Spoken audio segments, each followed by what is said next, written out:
Bonjour à tous et bienvenue dans cette nouvelle vidéo. Aujourd'hui on se retrouve pour parler de l'arrivée potentielle d'Achraf Hakimi.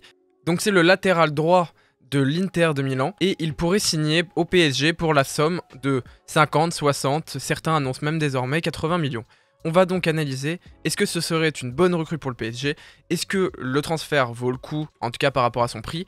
Et qu'est-ce que cela dit du futur mercato de cette année? Alors tout d'abord, n'hésitez pas à partager cette vidéo, à liker et à vous abonner pour faire grandir la chaîne, parce que c'est vrai que c'est assez compliqué de débuter sur YouTube, et ça fait toujours plaisir si vous appréciez la chaîne de pouvoir la soutenir. Donc Achraf Hakimi, il est quand même positionné au niveau d'un poste qui est quand même très compliqué au PSG. C'est pas nouveau, en effet, on sait, on a un latéral droit, en tout cas on manque de latéral droit. Notre latéral favori qui était quand même titulaire, c'était Florenzi, qui pourtant ne sait pas courir plus de 2 km sans être complètement crevé, on a l'impression qu'il est asthmatique sur le terrain tellement il galère et tellement il est pas endurant.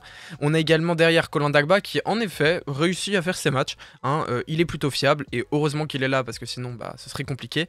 Mais évidemment Achraf Hakimi ou Kolan Dagba, ça n'a absolument rien à voir et c'est vraiment un des endroits les plus clés et on sait tous très bien que le PSG, un des plus gros soucis, c'est les latéraux. Donc voilà, ça ce serait quand même une très bonne recrue.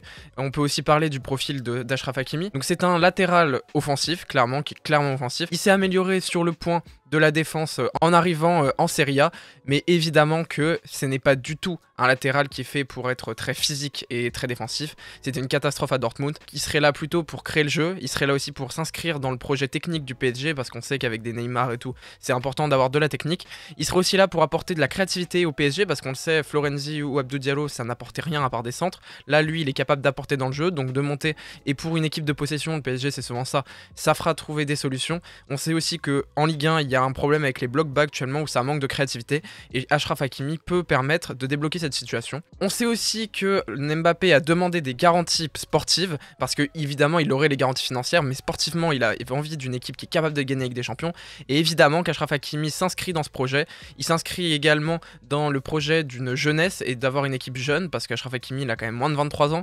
Et il a une marge de progression qui est absolument énorme. Il est extrêmement rapide, il est endurant, voilà, c'est un athlète technique et un athlète qui est aussi plus ou moins physique. Maintenant, on va parler quand même pour moi de la plus grosse nuance, donc c'est le prix.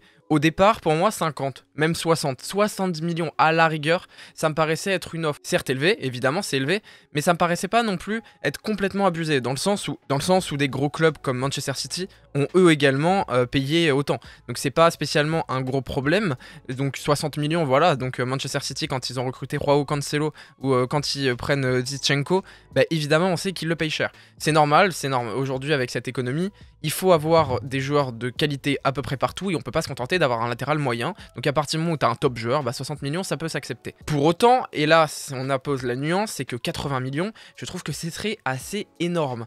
Un des latéraux les plus chers, qui n'a pas absolument toutes les garanties non plus. On a également besoin d'autres recrues, par exemple on pense à Camavinga, j'ai fait une vidéo récemment, au poste de milieu. On a également peut-être en buteur, si on ne conduit pas Keane, il nous faut des joueurs.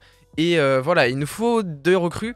Et je trouve que poser 80 millions sur Achraf Hakimi, c'est peut-être un peu beaucoup. Pour autant, je considère quand même que c'est the cible et que s'ils doivent vraiment y mettre 80 millions et qu'il permet derrière d'apporter des garanties et de la qualité, ça peut se mettre. Mais voilà, je suis pas forcément certain que ça soit absolument génial de mettre 80 millions et que ça soit une très bonne affaire. En réalité, ça l'est pas non plus. C'est pas un bon rapport qualité-prix, mais ce n'est pas non plus un rapport qualité-prix absolument ignoble. Parce que voilà, Achraf Hakimi, il a de grosses qualités. Donc, à voir ce qu'il donnera derrière sur le terrain, mais c'est sûr qu'il aura des attentes du coup qui sont très élevées parce que 80 millions, c'est évidemment très élevé pour un latéral. Merci, j'espère que vous appréciez cette vidéo. N'hésitez pas à la partager, à vous abonner, à liker. Il y a le compte Twitter, le point sport dans la description. Merci.